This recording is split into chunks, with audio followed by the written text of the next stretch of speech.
Parliament resumed after the summer recess, after I'd been working with a large number of work experience students to gather information about how people in Harrow East felt about how the government was doing and what we didn't do more to improve the position in Harrow. We're reporting that back, obviously, to Harrow Council and to government to say what needs to be done. In terms of Monday, I returned to Parliament, where we had a brilliant reception, bringing the Hindu community together in all its various different groups, together with other faith groups, to see how we could unite the different faith groups to actually enable a position of solidarity between the different groups. Hopefully we'll see some positive results as a result of that reception. In the Chamber, after work and pensions questions, we had very important statements on how we cope with illegal crossings. I called out the government for its failure to address the huge number of illegal migrants entering this country and what we were actually going to do about it to prevent them from continuing. There then followed important statements on the position in the Middle East and indeed on Ukraine.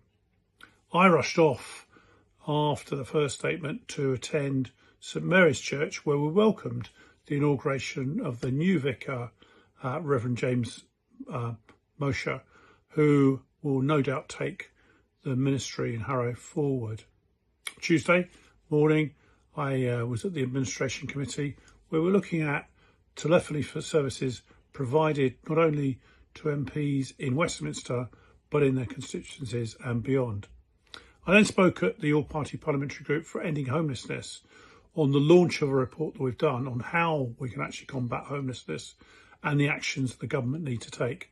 We wait to see, with no homelessness minister in place now because of the resignation of Rashna Ali, about how the government is actually going to take this agenda forward. I then spoke in the Chamber at Foreign and Commonwealth Office questions about what we need to do to ensure that aid reach the hostages that are held in Gaza. It's a scandal that the hostages have been starved, tortured, and indeed deprived of their liberty, and denied from receiving medical aid. So that all has to stop. Wednesday, I had meetings at Conservative Campaign HQ, followed of course by Prime Minister's Question Time, where the Prime Minister was very much on the defensive because of the scandal involving the Deputy Prime Minister and her failure to pay the due tax on the properties that she's bought. There's still much to run on this, and we're waiting to see what happens in terms of the alleged breaches of the Ministerial Code. In the afternoon, as always, I chaired the 1922 Executive, then the 1922 Committee, where we heard from Victoria Atkins, who's the Shadow Minister for DEFRA, on what we're doing about farming and the environment. And then Thursday, as Chairman of the Backbench Business Committee, I spoke at Business Questions on the strike by TfL, which will grind London to a halt next week if it's not settled. The last strike by the transport unions cost London £30 million to settle.